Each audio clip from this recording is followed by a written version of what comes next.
Salam sejahtera untuk tuan, puan, encik sekalian.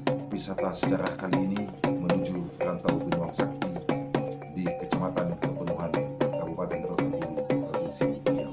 Di Rantau Binuang Sakti pernah menjadi pusat kerajaan sementara Tambusai sewaktu terjadinya pergolakan perang Padri melawan kolonial Belanda. Di samping itu, Rantau Binuang Sakti sebagai tanah tempat dilahirkannya seorang pejuang Islam, yaitu Syekh Abdul Wahab Rokan Al-Khalidi Al-Naqsabandia. Rantau Binuang Sakti berada di hilir aliran sungai Rokan. Untuk menuju Rantau Binuang Sakti melalui jalan darat, kami mulai dari kota Pasir Pengaraian sebagai ibu kota Kabupaten Rokan Hulu. Jarak tempuh sekitar 64 km, melewati Kumu, kemudian masuk ke Muara Rumbai, Pekan Tebih, Kota Tengah sebagai pusat ibu kota Kecamatan Kepenuhan. Teruskan lagi melewati jalan lintas Kota Tengah ke Kota Duri, di persimpangan jalan Ulak Patian, tepatnya di Pasir Pandang, masuk ke jalan Ulak Patian untuk menuju ke Rantau Binuang Sakti. Jalan beraspal bagus, namun 5 km dari persimpangan Pasir Pandang masih beraspal, kemudian 11 kilometernya mencapai Rantau Binuang Sakti melewati jalan tanah berbatu dan berpasir.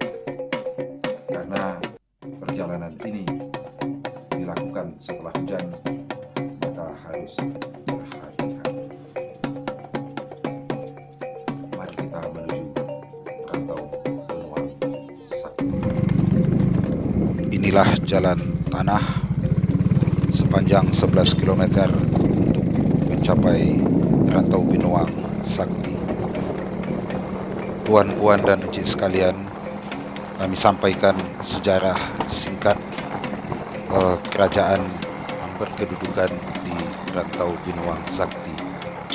Dalam silsilah Raja Tambusai yang ditulis Raja Tambusai Tengku Ilyas gelar Tengku Sulung, ditandatangani dan dicap stempel tanggal 29 Oktober 1940, ada 3 orang raja yang pernah memerintah di Rantau Binuang Sakti, yaitu yang di Pertuan Besar Abdul Wahid.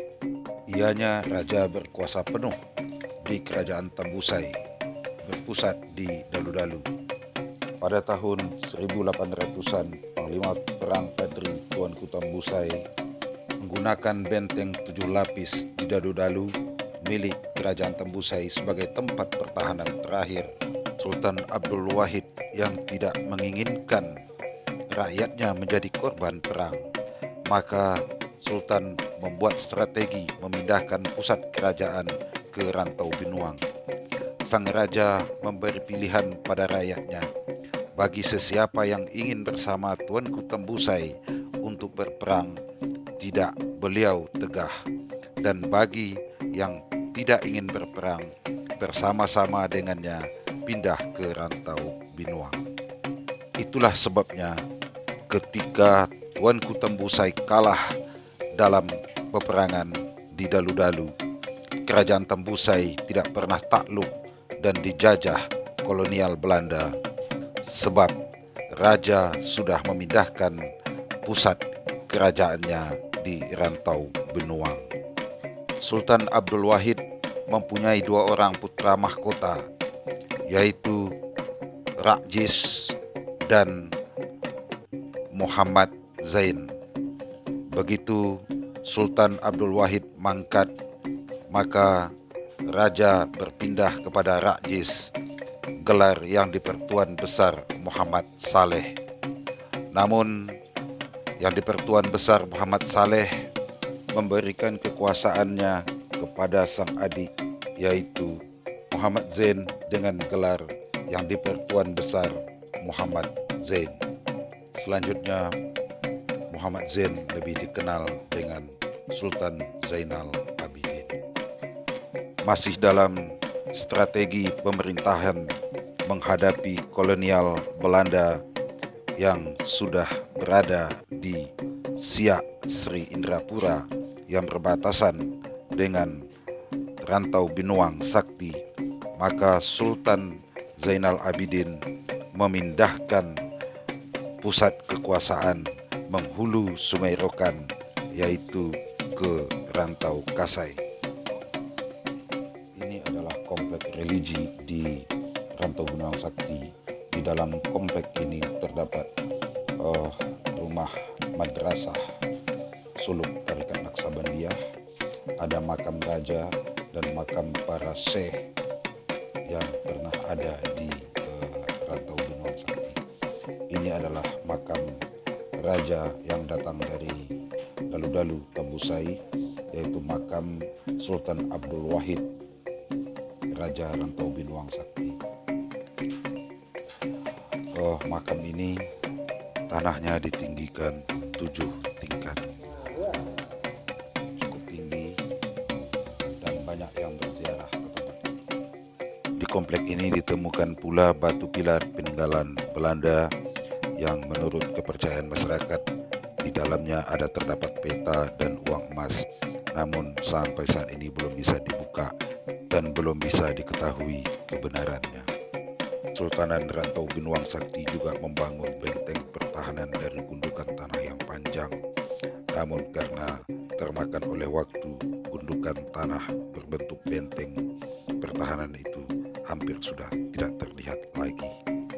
Sisa peninggalan sejarah kerajaan lainnya dapat kita temukan kolam tempat pemandian keluarga, istana, dan juga dapat kita temukan tapak, taman bunga, tempat beristirahat dan bermainnya keluarga istana.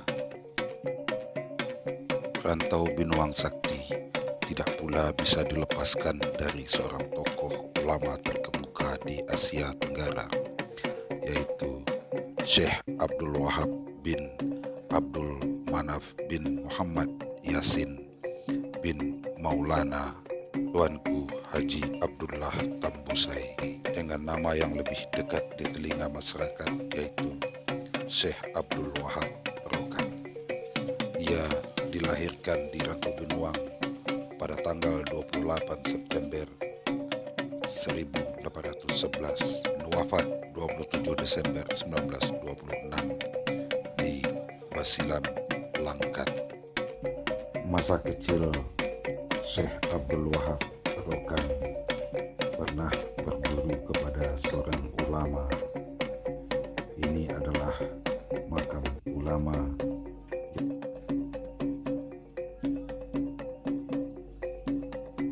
yaitu makam Tuan Guru Abdul Halim Tambusai, tempat Syekh Abdul Wahab Rokan kecil belajar mengaji selama 3 tahun. Tidak jauh dari makam Tuan Guru Abdul Halim Tambusai terdapat pula makam Tuan Habib Syekh Abbas Said. Ia datang dari Aceh untuk mengembangkan agama Islam dan tinggal menetap di Rantau Binuang Sakti. Karena ketokohannya dalam mengembangkan agama Islam, maka ia diberi gelar oleh masyarakat sebagai Datuk Rantau Binuang Sakti. Jejak keberadaan Syekh Abdul Wahab Rokan dapat dilihat dari ditemukannya bongkahan batu yang bagian atasnya datar sebagai tempat pijakan Syekh Abdul Wahab Rokan dalam setiap kali mengambil wudhu. Tidak jauh dari batu tempat berpijak Syekh Abdul Wahab Rokan terdapat tunggul batang pohon gaharu yang diyakini meyakini bahwa di bawah pohon gaharu itulah dahulunya Syekh Abdul Wahab Rokan melakukan syiar agama dalam bentuk ceramah-ceramah dan pengajian-pengajian. Demikianlah jelajah wisata religi dan sejarah, dan sampai jumpa di lain waktu.